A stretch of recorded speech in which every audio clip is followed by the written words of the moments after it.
Tariff war के बीच America की घेराबंदी कैसे बढ़ रही है, ये भी आपको बताते हैं। इंटरनेशनल घेराबंदी कैसे की जा रही है। रूस और भारत की बात करते हैं। पुतिन ने पीएम मोदी को फोन कर बातचीत की है। टेरिफ मामले पर भारत के साथ पुतिन है, ये साफ किया गया है। मॉस्को में अजीत डोभाल पुतिन की मुलाकात हुई है। पुतिन इसी साल भारत के दौरे पर भी आ सकते हैं, ये भी बताया जा रहा है। तो रूस के राष्ट्रपति पुतिन भारत के साथ हैं। भारत और ब्राजील की केमिस्ट्री की बात करें तो राष्ट्रपति लूला और पीएम मोदी में बातचीत हुई है।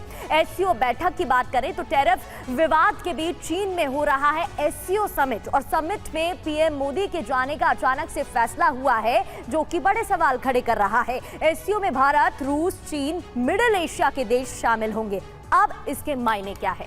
ट्रंप के टैरिफ के खिलाफ दुनिया में विरोध बढ़ रहा है। भारत को कई देशों का साथ मिला है। भारत चीन साथ आए तो यूएस की मुश्किलें बढ़ सकती हैं। भारत और चीन दुनिया की सबसे बड़ी सप्लाई चेन मानी जाती है। और सिवात सर, क्योंकि तीन बड़ी अर्थव्यवस्था अगर साथ आ जाती हैं तो मुमकिन है कि अमेरिका को भारी नुकसान का खामियाजा भुगतना पड़ सकता है। हाँ देखो, इसमें कोई शक नहीं कि अगर जिस प्रकार से अभी डोनाल्ड ट्रंप का रुख है वो कहीं ना कहीं भारत को पुश कर रहा है रूस और चीन की तरफ। क्या ये एक प्रकार स्ट्रेटेजिकली अमेरिका के लिए एक अच्छी पहल है? मुझे लगता नहीं। और भारत को भी सोच समझ के चलना है, क्योंकि ब्रिक्स की जो कंट्री, जहाँ कहीं ना कहीं ब्रिक्स करेंसी की भी बात हो रही थी, डी-डॉलराइजेशन की हो रही थी, भारत इसके बरखिलाफ है। ये सभी देश अपनी अपनी लड़ाई लड़ रहे हैं और हमें भी सोच समझ के चलना चाहिए। देखो, भारत ने कोई भी डोनाल्ड ट्रंप पे पर्सनल अटैक नहीं किया है। अभी भी समय है, विंडो ऑफ अपॉर्चुनिटी है। 27 अगस्त से पहले 25 अगस्त को बातचीत हो रही है। मुझे लगता है एक सोल्यूशन निकल सकता है। वो सोल्यूशन क्या हो सकता है? अगर आप देखें, भारत और अमेरिका का जो ट्रेड है 130 बिलियन डॉलर है। अमेरिका भारत का सबसे जो नंबर 1 ट्रेडिंग पार्टनर है, जिसके अंदर भारत कोई 89 बिलियन डॉलर एक्सपोर्ट करता है, और जबकि अमेरिका हमारे को 41 बिलियन डॉलर एक्सपोर्ट करता है। 47 बिलियन डॉलर भारत की तरफ सरप्लस है। अमेरिका चाहता है कि इस सरप्लस को एक प्रकार से